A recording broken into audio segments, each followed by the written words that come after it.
Yo, what's going on, everybody? It's the 5'10 backup power forward, Jay Oden, a.k.a. the dark-skinned Chris Gatlin, a.k.a. PJ Tucker with a beard. Back with another special episode.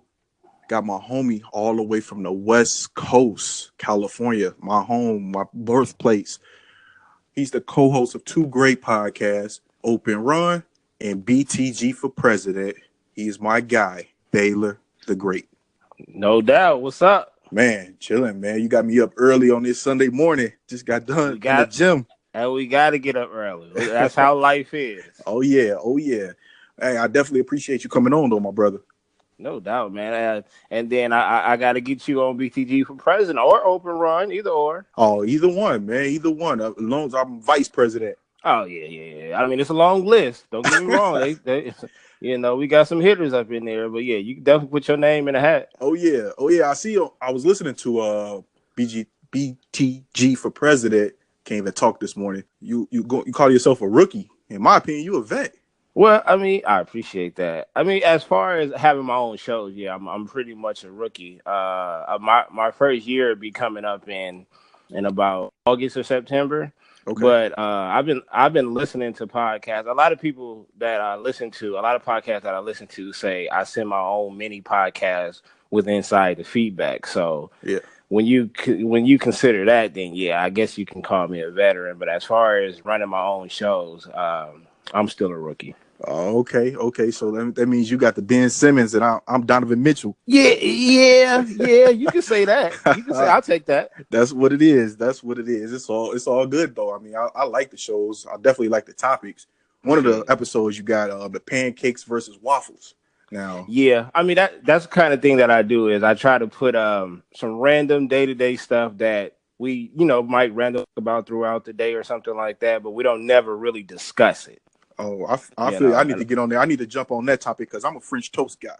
Oh, hey, you know what? We mentioned French toast. French toast is like Kobe Bryant. I love French toast. You know what I'm saying? Oh, for sure that. All right, man. So what we gonna do? We're going to jump in, start this episode the way we start every episode with some icebreaker questions. I know you may have heard them already. Just was on. He did them. Had a couple other people on. They did them.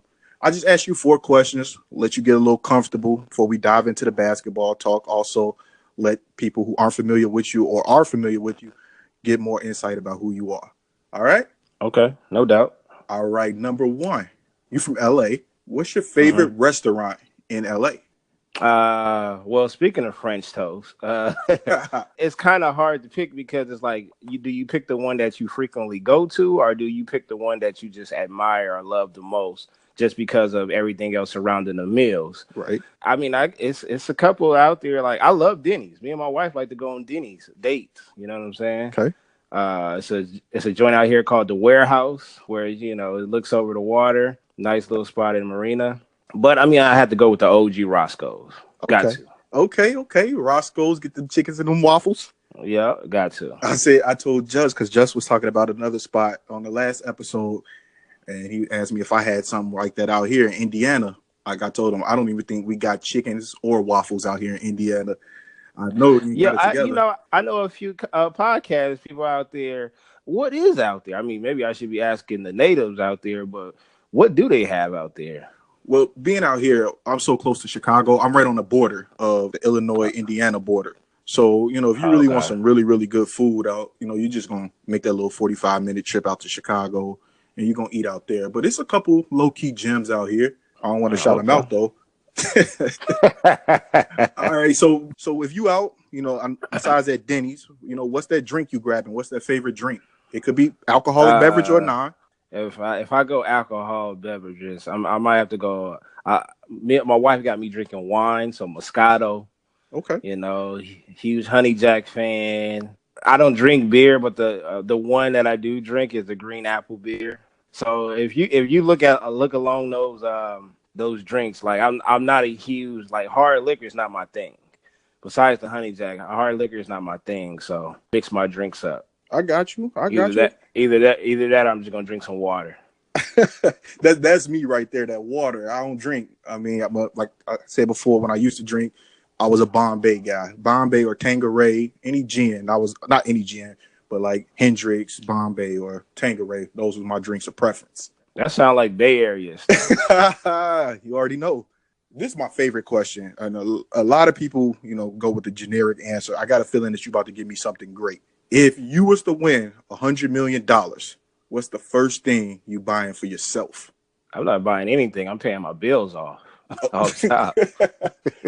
That's a great answer. That's one of them answers that, like, I know people say they're gonna buy a house or a car or do stuff for their family, but I went on the other end of the spectrum. I said, let me get that red Eddie Murphy suit that he had on those comedy special, or let me get an ostrich. Raw? Oh yes, sir. Okay. I mean, look, that's gonna come later because after I pay my bills off, you get the house. I'm gonna buy me a basketball gym and a football field. I'm gonna go get that Michael Jackson zipper jacket. My God, we going out. We styling. Yeah. We going out of the town. So if y'all see a Michael Jackson jacket and a red Eddie Murphy leather suit, y'all know it's us. All right. We out there. All right. All right, bro. Last question. And this is, give me an embarrassing basketball story that directly affects you, whether it's getting crossed, getting dunked on, doing a J.R. Smith, thinking the game was tied. Let me know what it was. Well, you know what? I've been crossed before. I've been lucky enough to only been dunked on once in my lifetime. It was a tip jam. But I will say the most embarrassing thing was I was at Washington Park, and that was one of the former gyms where the Drew League is at. And so that's where like a lot of youngsters run. When I say youngsters, I mean anywhere between, like teenagers all the way up until, probably the 30s. Yep.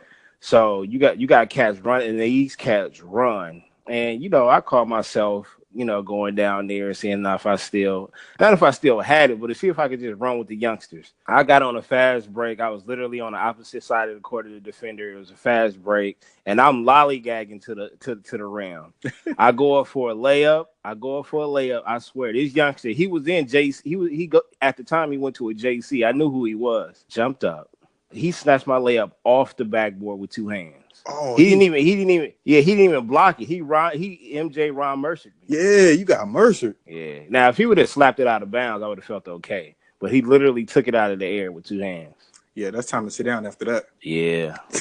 We didn't win that game. I would have failed to act like I had a cramp or a Charlie horse or something. I would have been out of the game. That was too embarrassing. Yeah, that's my fault for playing around, though.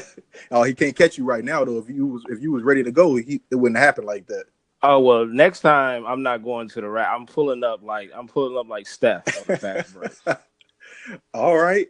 Well, I appreciate you doing these icebreaker questions. Hopefully now that you're feeling comfortable, ready to rock and roll and really dive into this basketball, and we got a little bit of football talk, not too much. So I want to know what you think about these NBA playoffs so far. You got any takeaways, anything you just really, really want to speak on?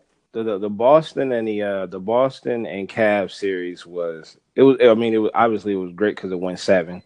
The one thing that I did notice is that for Boston to move forward and to get over that hump, they're going to need one of the two starters that's injured because they don't have, when it comes down to crunch time, their offense seems a little bit inconsistent. Yeah, stagnant too. Yeah.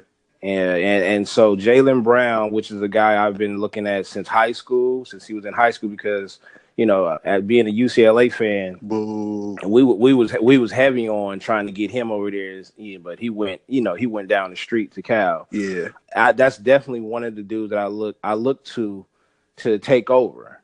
But Rozier stepped up. Horford definitely stepped up, but it wasn't consistent. And you don't look for those type of players to be the leaders at that point. I mean, you look for leadership anywhere, but obviously they're not in that position to say, look, give me the ball, I'm going to get the bucket.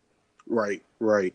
Now, I definitely agree, and I said it before, I think Jaylen Brown kind of got overshadowed. Like, he had some really good games in the playoffs, a couple games where he dropped 20 plus, but I think Jason Tatum solidified himself as probably the number 2, the 1B on that team when Kyrie comes back. And when I thought Jaylen Brown was going to be that guy, I thought Jaylen Brown was going to be 1B.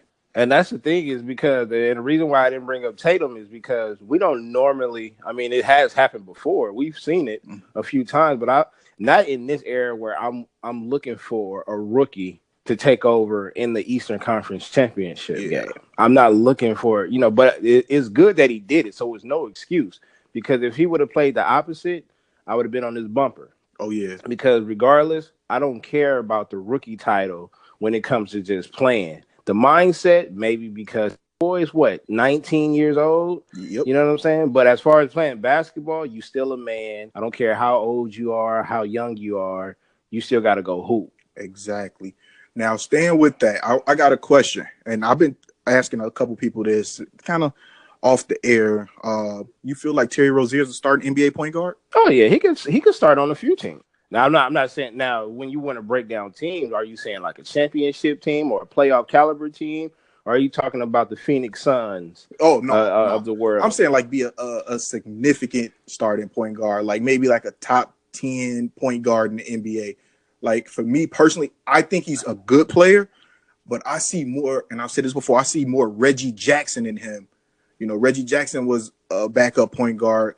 He finally got his shot, and he in Detroit, and he got paid, and he ain't doing much. Well, this is the thing though, and this is what I tell the fellas in a shout out to the thread, sports thread we got on Twitter.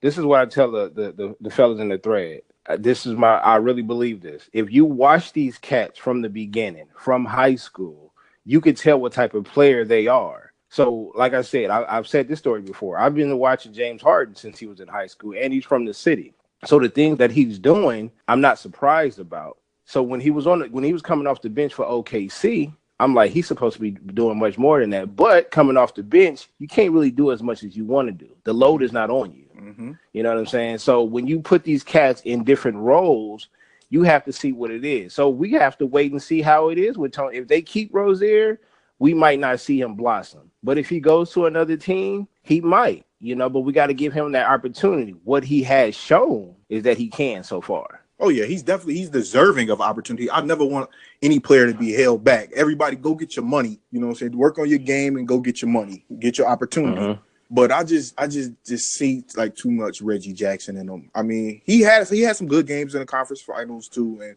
throughout the playoffs, he also had some bad games as well. Game 6 probably was his worst. But I just feel like just chill. A lot of people should just chill and let it all play out, and let's just see, because some people anointing him as the guy, like he's going to go somewhere and be the guy on a team. Oh no, see that now. See, I don't think he's going to be the guy. I think he's going to be the one to help the guy. I can agree with that. You know what I'm saying? So, in his defense, when you talk about when you bring up Reggie, even when he had those good games, I didn't put him in that light though. Yeah, I still thought he should have been a backup for Russell. Don't even get me started on Russ. but so what else you got? What else you got with these takeaways from these playoffs, man? It's a question that I'm burning to ask you. It's a question that we kind of talked about a little bit the other night via text. But what else you got in that West? What was your takeaway from the Western Conference Finals or the Western Conference playoffs in general? J.O. Can I call you J.O.? Yeah, they call me J.O. I mean, I get called a lot depending on by who the person is. Okay, Jay, I'm gonna call you J.O. It's just a smoother way of saying it. If you do 27 things in a row wrong, nothing is gonna go right for you. It's true. 27 anything. CP3, God bless one of the legends. He can't stay healthy. I don't believe if he was healthy, it would have made a difference. It probably would have made it a more, a more interesting second half in that game 7, but I don't think they would have pulled it out. So you don't think if CP3 was healthy, they still wouldn't have got game 6 or 7? You know what? This is the thing. When it comes to this is the thing about Golden State. In order to beat this Golden State roster, now without KD, oh yeah, Houston has a major chance of beating Golden State. Yeah. Probably even sweeping them. But with KD, bro, Golden State has to beat themselves for you to beat Golden State. True. So if Houston is firing on all cylinders, but Golden State is firing on all cylinders, we're probably looking at a 323 to 300 score. Okay. But they're still a 23-point favorite. Yeah. You know what I'm saying? Yeah. Golden State got to have that. They got to come out cold. They got to be inconsistent. They got to get in foul trouble. That's what you got to do to go. And Golden State has to be they got to beat themselves. Right now, I'm not saying that they're the perfect team, but they have the perfect pieces. Oh, yeah. Now, One question though, and this is something that I've been thinking about too. The other night or during the finals, Paul Pierce said that the Golden State Warriors have 4 Hall of Famers on their team. You think that's true? If you let their careers play out, yeah, of course they do. Okay. Look, Clay, I'm the hardest on Clay because a lot of people feel like he can go to another team and be the guy. I believe if you can't penetrate to the basket on a regular, if you can't create your own shot, it's going to be kind of rough for you to be the guy by yourself. Yeah. You know what I mean? Or the number one guy, not by yourself, but be the number one guy. Draymond is like a hybrid. He doesn't come close to Dennis Rodman as far as rebounds and probably hustle. But he's smelling the triple double damn near every game because he does the dirty work. He's 50-50 hustle and finesse. His finesse is not pretty, but he could definitely put the ball in the basket. So I don't see why he wouldn't later on down the line become a Hall of Famer. Yeah. I think all 4 will be Hall of Famers. Not all 4 will be first ballot, but all 4 will be in. Now, to piggyback off something you said about Clay, I've been kind of watching his body language during these playoffs, and I kind of think he's kind of tired of being the other guy. I think he's ready, and especially if they win the championship, which most people expect, and something that we'll get into real soon. I think that he is probably going to end up wanting to be moved or given the opportunity to do his own thing on a team. Now, and it's like I said, I watch his body language, and I've been watching him the way he's been. What was it? One game, I think it was like game 3 or game 4. Can't remember off the top of my head. When he shot the game-winning shot, and everybody was like, KD was supposed to shoot that. It's like, why Clay can't shoot it? He's one of the best, probably top 15 players in the NBA. What's wrong with him taking the shot? Well, you know how they're going to draw it up. When it comes to Houston, they're going to look for Harden. When it comes to Golden State, now that KD is over there, KD has to do it. Same thing with Kobe, same thing with LeBron. Majority of the time, the fans don't look for the basketball play. We look for the play, for the guy. But sometimes what we don't understand is that sometimes what we think, the other team is thinking as well. So we're going to shut that option down. Of course. Truth be told, I believe when it comes to shooting the game-winning shot on that team, it's a 3-way tie. Yeah. So I don't believe. KD probably has the better chance of making it because of his height and his athleticism and to get open. Curry is the best shooter on the team, and Clay is right behind him. So Nick Young can't take a shot? Look, that's my guy. If he was open, yeah. Ain't no way in hell Nick Young taking the game winner for me. I like him as a personality, but ain't no way in hell with the game on. He's not even on the floor for me on that Golden State team. Like he can't. No. You'll put him on the floor for distraction. I'd rather put JaVale McGee in for distraction. But no, I get what you said, but it's just kind of not really feeling Nick Young like that. But that's the good thing about him being on that team. He's never really going to be thrust into that role to have to shoot a game winner. Oh no, not at all. And that team is built for they're not supposed to have game winner situations that much. Very true. Now, you know what? I was going to save this, but since you brought up Chris Paul, we're going to talk about a little bit about it because I don't want to spoil a future episode, but NBA free agency. What do you think is about to happen with that Chris Paul situation?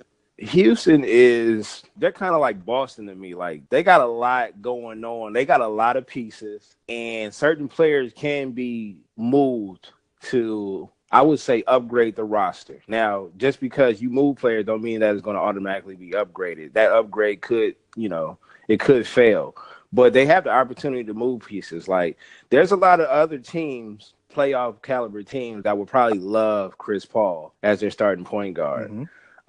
Houston doesn't necessarily need Chris Paul because they got Harden, and you can go plug in another guard. Of course, there's not a lot of Hall of Fame point guards playing right now like Chris Paul, but when it comes to adding pieces to complement your superstar, they could do that right now. I don't know what's going to happen with CP3 in the offseason. I really don't.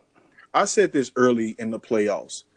Chris Paul, 33 years old. I don't think I would give him a 5-year max deal. Oh, he's definitely not getting no max deal. It's people out there who think that he's getting the max, which is crazy to me. I think you give him not the LeBron deal, the two where he could opt out after one. I don't think you give him that, but I think you give him 2-3 years and you let it play out, because especially if you want to get LeBron in Houston, Chris Paul being there is really going to affect LeBron going there, which I'm not a fan of LeBron going to Houston, because I think you were a couple injuries away, because even though he's not a big factor, but Luke Rashad Baamute, his defense would have been really important in that series.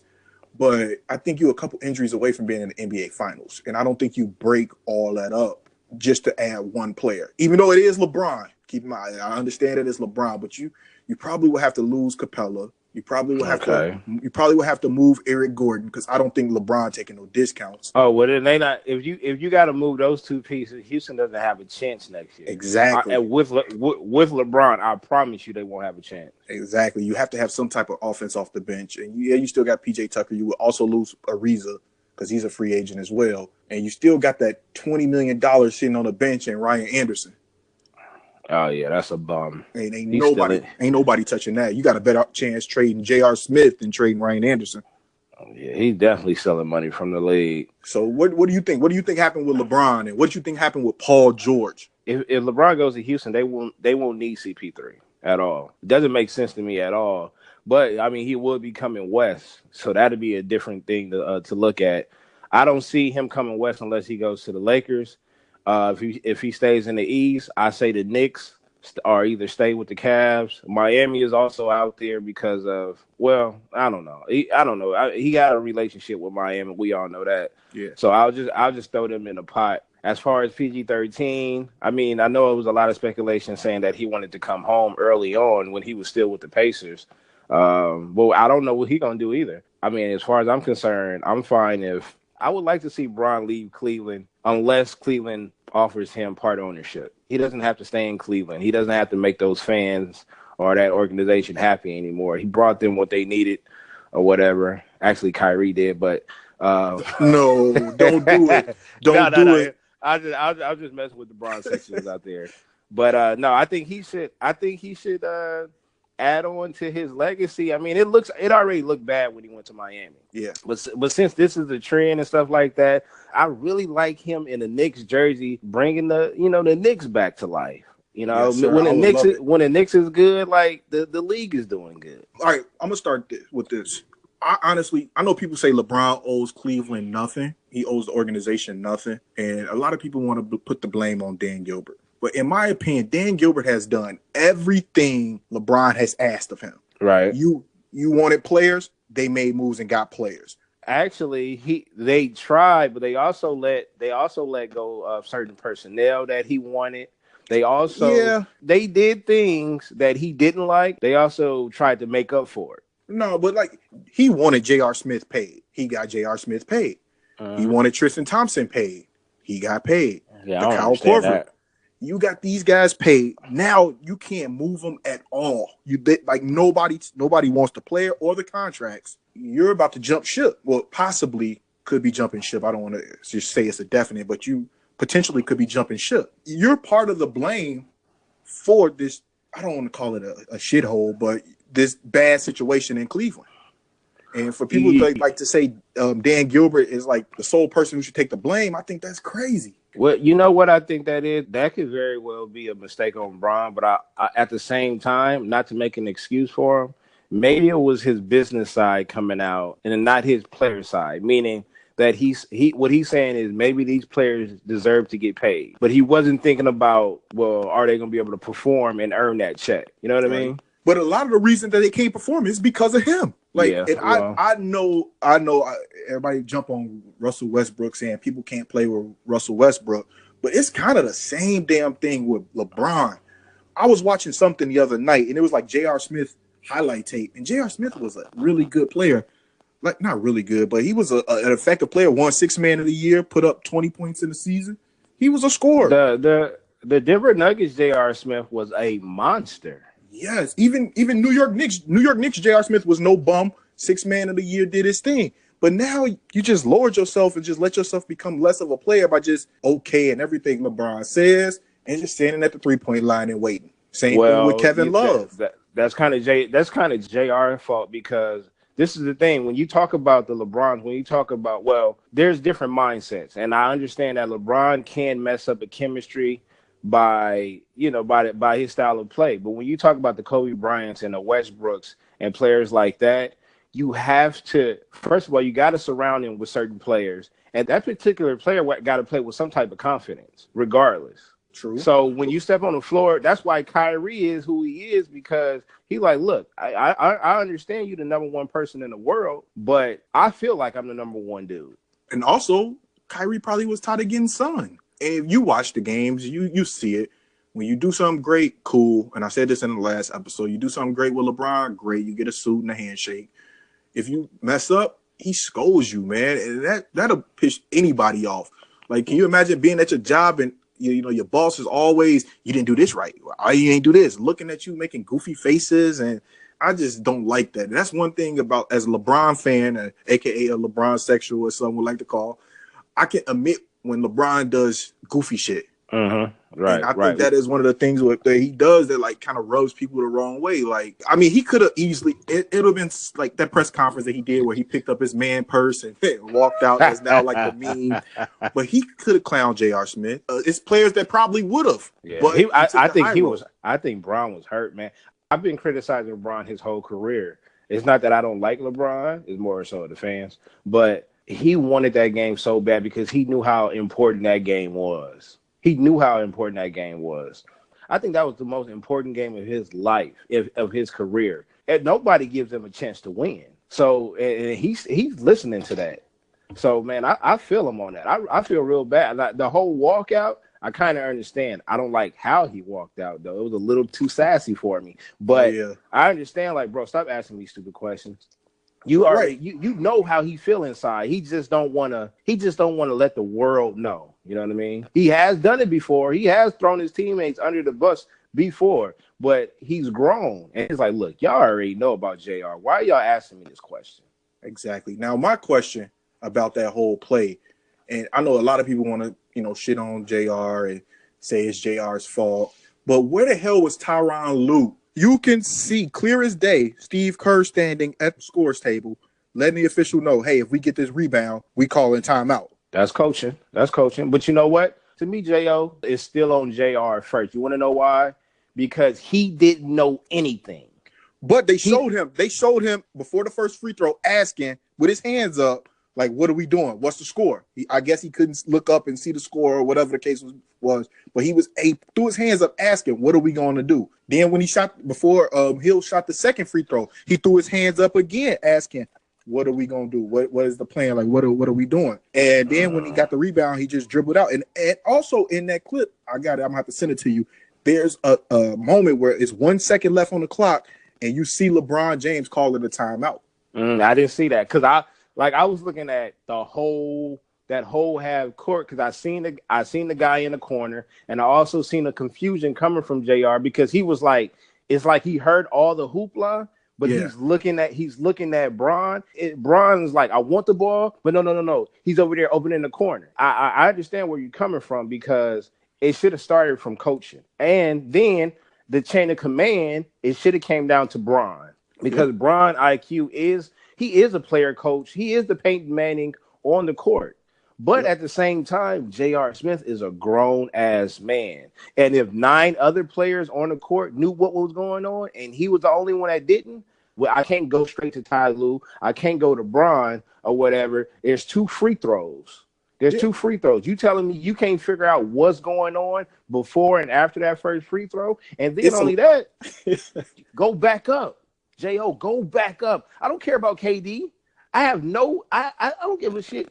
Look, 10 power forward, right? Back up. I can't start no more. I'm back up now. Okay, all right. Well, if you the backup and you in that position, you're going back up. Oh yeah, I'm giving KD that pump fake. Yeah, I'm giving that pump fake and drawing that foul. Easy. But J.R. Smith has never been known for having a basketball IQ. And that's no excuse for him. I think the blame goes on 50% to JR for not being aware of the situation. And I'm giving 40% to Ty Lue for not being at the scores table, letting the ref know if we get this too, we taking a timeout. I give, let me see, 5% let me see. I'm at 90%. I get 5% to LeBron because he actually did try to call timeout, and the last 5% goes to the conspiracy. Yes, the conspiracy. I know you want to talk about this. You really want to talk about it? Here, let's talk about it. Is there a conspiracy in the NBA? Hey, watch my segues though. You know I'm a Raiders fan. We both are. Okay, so you know when it comes to conspiracies, we in the front row. Oh, Al Davis went to his deathbed saying the NFL played it against him. Okay, so we're in the front row seat talking about raising our hand like, oh, conspiracy? Yeah, I want that class. That's what I need. Yo, come on, man. When it comes to that game, okay, a couple of fouls here and there. Yeah, I get it. But Cavs still had the opportunity to win the game. We're not talking about Houston and Golden State when they made 27 mistakes. That's okay. That's the 3-pointers. I got you. I'm with you. Okay. We're not talking about that because they damn sure had an opportunity and they chose not to go to the rack. But when it comes to Cleveland, they had the free throws. The conspiracy, all right, unless you're telling me that there's certain players on the Cavs or there's certain players on Houston that's getting the bag. If you're saying that, then okay, I can roll with you. But George Hill should have made both of those free throws to begin with. Oh, yeah, definitely. But before that, I'm putting my LeBron stuff aside. That was a block on that charge call. It was a block, 100% a block. Exactly. But the refs lying. They lied about what they were checking. LeBron, I don't know what shoe he wears. I wear a 10.5. So LeBron had probably a foot to 2 feet out of the restricted area. For them to go back and say they want to go check and see if he was in the restricted area, that's BS. They wanted to go back and check and make sure that was make sure if it was a charge or a block. And the NBA ruling, that is not legal to do. Mm-hmm. So I think now from that aspect, definitely, I think that somebody made some money, and then to go eject Tristan Thompson without like going back to look and make sure that was a flagrant, that had to do a lot with that Vegas spread line. The line was 12. And Golden State won by 10. It had a lot to do with that. I think the NBA somebody made a lot of money off the NBA. Hey, you know what, Jo, is about to get worse because these casinos all around is about to have that sports book up in there. Oh yeah. So it's about to get much, much worse. But okay, I agree with that because we all knew it was a block, right? And I think that they checked it because they knew it was the wrong call. They knew which it they was can't do. Right. So, okay, you can chalk it up to as a mistake, but you do know that they get graded on this, and it's public information too. I think you can go back and see what grade that the referees got for that game. Only for the last 2 minutes, though. You can only go. They only show like the last 2-minute report. I know Van Gundy went into a whole spill about it in Game 1, saying how come you can't go back and check the entire game because you should be able to, honestly, because. With the referees in the playoffs, it's kind of like the referees in the playoffs for the NFL. These are the best of the best. The best of the best, yep. You can't make bad calls like this if you're the best of the best. It just is not supposed to happen. Yeah, because and the thing is, if you mess up, you putting your career on the line as a ref, and they might not invite you back. Exactly. Now, with that being said, what do you think happens with the rest of the finals? A lot of people, like today is Sunday morning. We recording this is 1-0. Game 2 is tonight. What do you think happened? I know you texted me the other day. You said, what'd you say? Warriors in 3.5 or 3.6 or something?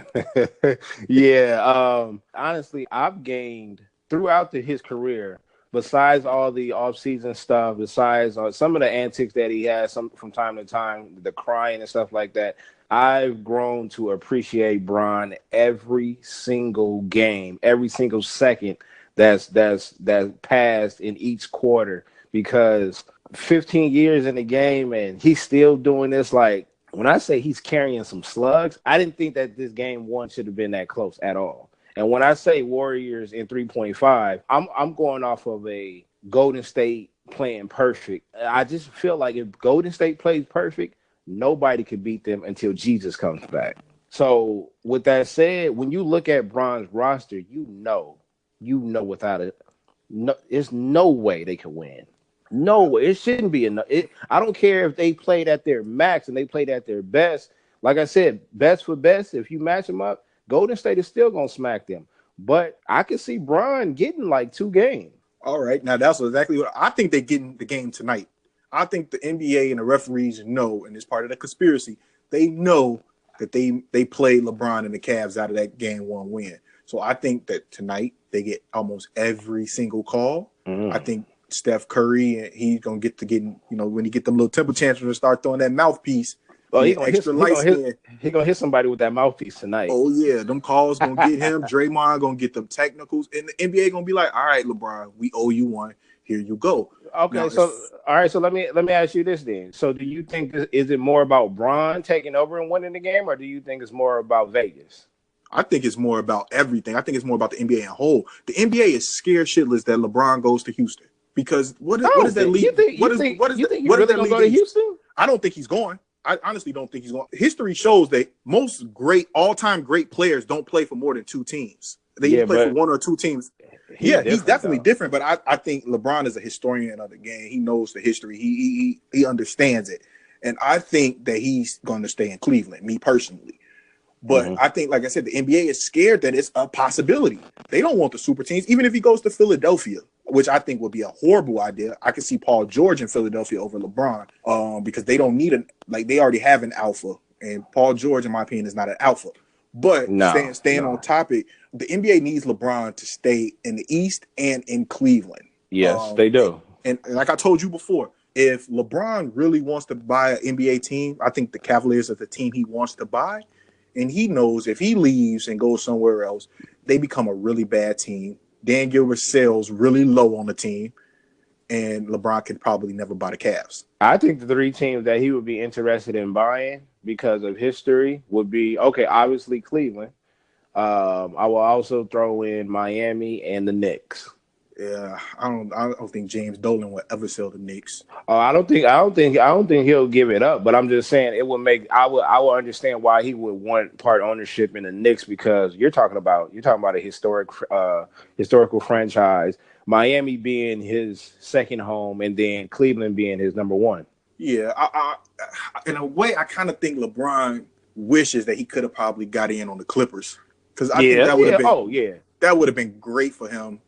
I just don't see it, man. I just honestly can't see it. I was talking to one of the homies on Twitter earlier this morning, and he was saying that he thinks that the Cavs can try to trade J.R. Smith and Tristan Thompson. I think there's no way in hell J.R. Smith gets traded because who's going to take that? He got 2 years left on his deal. Tristan Thompson kind of played a little bit better in these playoffs where I think they may be able to do a little something with trying to move him. Rodney Hood, and I said it before, Rodney Hood, them not playing him is crazy, but I think it's more of the luxury tax than it is his ability. I think they don't want to have to pay Rodney Hood, so they don't want to play Rodney Hood. Mm-hmm. All right, yeah, that's believable. So I just, like I said, I just don't think LeBron. I think the NBA is going to find a way to either make this a Game 7 or LeBron's going to do the unbelievable and beat the Golden State Warriors. Yeah. Well, I mean, look, I put it to you like this: being a Raiders fan to win the championship this year, I wouldn't be surprised. I think the storylines and the narratives and the storylines and the narratives are, in my opinion, is definitely overshadowing basketball. Like not even like most of the show, like we didn't even talk about like this is the facts, these are the stats. Most of it is like, do you believe this is gonna happen because the NBA thinks this way, or the NBA could do this, or history NBA has done that. I just think the NBA is gonna find a way to get LeBron this ring. It's too important to the NBA for him not to get this ring. KD, you got yours. Steph, you got 2. And it goes into the fact that if Golden State loses, Clay can be on the move. Does KD opt out? Because I think he had an opt-out clause again. Where does he go? It's kind of a breath of fresh air for the NBA and fans because you don't have to hear all the LeBron talk over the summer. Right. I agree. Now, you said you're a Raiders fan too, which, that's definitely, that's a lot of love and respect right there. I don't meet too many Raiders fans. What do you think? Like, what do you think about Gruden? You liking him so far? Gruden that's my guy. No. That's my guy. That is my guy. That is my guy. That is. Hey, look. Let me tell you something about Chucky. He's old school as far as you have to respect him as a coach. And with the players that's coming in nowadays, they don't. They don't. In the NBA as well. When you have a Popovich, now I'm not saying that Gruden is on that level, But I'm Right. saying as far as the respect that he'll get, yeah, you just can't come in and now he has part ownership. Oh yeah, so you got to come in there and you got to want to play now. You have to want to play. Yeah, I'm not sold on him. I'm happy. I've said it before. I'm happy that he's no longer on Monday Night Football because it was kind of unbearable listening to him. And how many times is he gonna talk about Spider 2? Why banana? I'm And tired of that's hearing why that. that's why I believe in my guy, because to me he just seems like that's all he watches when he go home is just football plays. Oh yeah, yeah. He's a lab rat. He's a student of the game. But it's just I just don't like a lot of the moves he made. Number one, that draft was horrible. Yeah, yeah. No, Horrible. no, you know what? I'm not mad in this this last draft. I'm not too upset about it. The We needed 2018 draft. No, because Derwin James was on the board, and you yeah. traded back and you picked up Colton Miller. But let me tell you though, first of all, a lot of teams passed up on Derwin. Oh yeah, We know this. And we know why too. I understand he's a talent. Don't get me wrong. You could put him anywhere on the field. Hell, he could play safety, water boy, and be a fan in the game. But the thing is, well, it kind of hurts me because he didn't Derwin go to San Diego? I mean to the yeah. Chargers. He went to the Chargers. Yep. Now that hurts. That hurts. Yes. But at the same time, though, man, we need to protect our quarterback. We got Yes. We got the offensive pieces. You know what I'm saying? And one thing that I've noticed is we don't always have to go for the big names on offense. You know what I'm saying? You just got to have players that want to make plays, but we need that offensive line. We need an offensive line, and we need to get K-Mac over there some help. And they didn't really do that. I mean, they got Maurice Hurst from Michigan, like in the later rounds. But the worst part of the Raiders team, honestly, is the secondary. So you get as many corners and safeties that you can possibly get. And Derwin James is a solid player. Now, respect to them for going out and getting Martavius Bryant. I like that. I definitely like that.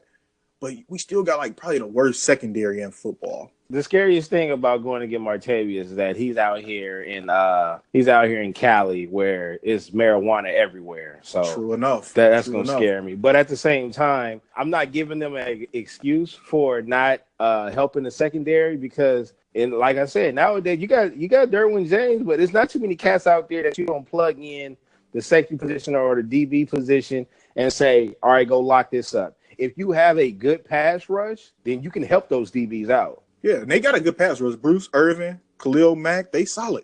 They definitely solid. Yeah. Great. Khalil Mack is great, but Bruce Irvin is solid. He does his job. Now, let me ask you this. You're a Raiders fan. I'm a Raiders fan. Who's your top 5 favorite Raiders of all time? As a Raiders fan, I was in there, but I know I can't do that. I'm gonna have to go with Tim Brown. First of all, sir. He's definitely got to be on there. Tim Brown. Got to go Charles Woodson. My guy. Bo Jackson. Yeah. Marcus Allen. Oh yeah, even though he got the raw end of the deal. Yeah. And then my guy. This is when I would tell you, J.O., this is my guy because he is so underrated. I feel like he didn't get enough respect, but he played the game well. That's Rich Gannon. Rich Gannon. Oh yes. Rich Gannon was he was a beast. Yeah, that's my guy, man. See, my list is similar to yours, but I just got, let me see. Well, I got Charles Woodson. I got Tim Brown. I got Khalil Mack already. Okay. I got old man Willie Brown. Oh yeah, okay, of course. They be having my man looking bogus at the draft when he be announcing them picks. Like stop having him announce the damn picks. He can't say nothing right. Willie Brown about 362 years old. Man, he be up there looking like a drunk uncle. Man, looking like one of my uncles. My favorite all-time Raider he should be in the Hall of Fame, Jack Tatum. Oh, yeah. Okay, so you can't go wrong with that. I played safety back in my day, and I love Jack Tatum. It's unfortunate that he didn't get into the Hall of Fame because of one hit. You know, they kind of like blackballed him from the Hall of Fame because he hit I forgot the player's name, but I know he played for the New England Patriots, and he paralyzed them. You know, they call it a dirty hit, so they kind of kept my man Jack Tatum out the Hall of Fame, you know, rest his soul, but he should be in there. Yeah, that was a cold hit, though. Ooh, yeah, it was vicious. All right, now we're gonna go into this rapid fire. Ask you a couple questions. Nothing too personal. I try not to get too deep into people's personal life. It's just some of the things that you like, some of your favorites, some things like what would you pick in these situations. So Okay. you're Lakers fan, right? Yep. Who is the greatest Laker ever in your opinion? Magic Johnson. Ooh, Magic over Kobe. Yeah, Okay. Magic Johnson for sure. So you're a vet in the game. So NBA 2K or NBA Live? Oh, now that's you talking about your ex-girlfriend versus your new girlfriend. I'm gonna tell you this. Live back in the 90s. Oh Who? man. Look, let me tell you how far back I go. I created Ray Allen on Live before he came out of Connecticut. Yeah, You a I vet. created Dirk. I created Dirk on Live before he entered the draft. That's how much I used to study the game. I used to love Live. Oh my god! You know what? And 2K has elevated to a point where it is the basketball game. I can't disrespect my elders. I gotta go with Live. Yes, sir. I'm with you on that. People sleep. Michael Jordan wasn't even on the game. He was player 99 back in the Player day. 99. Oh yeah, I'm rolling with Live all day. Mm-hmm. All right. So if you could debate on one show, would it be Undisputed or First Take? Oh, I would say, God, dog, that's a good one. Oh man, because I like both of the women too. Oh man, No. I'm gonna have to go with Undisputed because Shannon is a LeBron fan, and I'm a Kobe guy, Magic guy, and you know Jordan gonna get thrown in there. I think it'll be a good one. So Jordan, huh? Okay. Let me see. MJ or LeBron? MJ, landslide, not even close. I'm not even blinking. Dang. All right. Favorite shoes to hoop in? Favorite shoes to hoop in? Please, yeah. Please say Shaq's. I'm gonna have to say all time. Yeah, all time. Your all time favorite. Oh man, you're wrong for that one. I'm gonna have to go with the dang. I'm gonna have to go with the. I might have to go with the Pro Shell Adidas Okay. or any low top Kobe's. Okay. I was gonna say I like the Kobe's to hoop in. Yeah, I'm a any Nike low guy. top Kobe. I'm a Nike guy. I mean, but Adidas, I've said it before, Adidas, Under Armour. If y'all want to come through and throw me some love, definitely, I'm willing. But what is your biggest pet peeve? Probably nosy people, or that's probably it. Probably Just nosy people. people? Yeah, I can get with Yeah. that. I can get with that. Mine's still leave people who leave a little brown toilet paper roll on the roll. Hate that shit. Oh yeah, no. And don't replace the paper towels. I hate that too. Now, my favorite question: what's your biggest fear? My biggest fear is probably something that happens to my family. Yeah, I can't see anybody going before me. It'll crush me. right. Understandable. I think about stuff like that all the time, especially when I be seeing these sad, soppy commercials about life insurance, and so the stuff like that make me think. I'm a very what's the word I'm looking for? I'm a person who thinks a lot. I'm very like calculated at times. I think too much, you know. Oh yeah. Especially if you got kids, yeah, you're gonna flip out a bit. All right, bro. We didn't went over everything. We didn't talk about everything. Now it's time to get ready to close it out. Now we're closing it out. I'm gonna ask you one more question. If you can have any celebrity on your show talking basketball or life with you, who would it be? Any celebrity, Yep, any celebrity. got to be alive though, huh? I want to say they could be dead, but I'm pretty sure you don't want to be up there talking to a dead person. That was spooked the hell out of me. But it could be whoever. It could be whoever you want it to be. If you want them to be dead or alive, that works. Whichever one. You know what? Just for the ratings, and just because I'm not a fan of him, I would have to say Drake.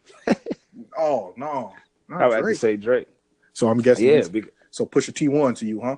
Oh, he been one. Okay, just He checking. won that. He won that. He won that before the series even started. I'm just checking. I agree with you. And that's not bad. That's not bad to have Drake on your show. I'm still rolling. I'm still waiting on the big baller, LeVar Ball, to come on. Talk down. Ball control. I like LeVar. I mean, a lot of people don't like him. I like the dude. I think a lot of people like take what he say and only put like snippets of it, and he's often misquoted. But I mean, he stands on his own too. I can't do nothing but respect him. Jo, you know why they don't like him? Because he's loud and he says what he want to say. That's all. I love LeVar. LeVar, you my guy. Keep being you. Throw some of them big LeVar baller stay right shirts down, this way. LeVar stay right down the street. He a humble fan. Oh my God. That's all he is. So when I come to LA, we finna go hang out with old LeVar. He ain't gonna let us in, but All right, bro. We all set, but before we do, I want to give you the time, man. Let everybody know how they can find you, get in touch with you, how they could, just link up with you if they wanted to. of course, the best way I would say is Twitter, at Baylor the Great on Twitter. That's where I'm at majority of the time. You can follow me on Instagram. It's the same thing. Subscribe to the shows. Open Run with BTG and BTG for President. I got a lot of topics that get people riled up. Our differences. Mike versus Prince. Beyonce versus Janet. Yeah, Waffles versus pancakes. Things like that. And yeah, of course, basketball. I created different type of topics on Open Run with BTG, top five, anything, the worst franchises, the most hated franchises, things like that. But yeah, of course, y'all can hop up in that thread if y'all dare. oh If man, y'all dare hop up in that thread, people be it hopping can in get all the ruthless. time, coming out of nowhere. You know where I'm going with And that. then they hop right out. Yeah, it'd be intense up in there. It'd be intense. Shout out to everybody that's in the thread. But Yeah. my So brother, I yeah, definitely man. appreciate you taking time out your morning. It's early out there, and I appreciate you. Everything that you do. You listen to the show. You gave a 5-star rating. I greatly appreciate you. I always say iron sharpens iron. So anytime I can talk to great basketball minds, I definitely appreciate it. Oh yeah, we got to do this. We got to do this again. Oh, We got to do anytime, this again anytime. because sports is year round, so we always gonna have something to talk about. Oh yeah, anytime. I mean, I'm for it. Football coming, so we can definitely get into more football topics. But anytime you want to come on, you are now officially family to the program. Oh, I appreciate that. All I right. appreciate that. Okay, everybody. For me, Jo, the 5'10" backup power forward, aka the dark skinned Chris Gatlin, aka PJ Tucker with a beard. I thank y'all for listening. Depending on what time of day you are listening, good morning, good afternoon, and good night. Hey, and AKA 27 missed shots straight, That's salt. no That's chaser. salt. That's salt.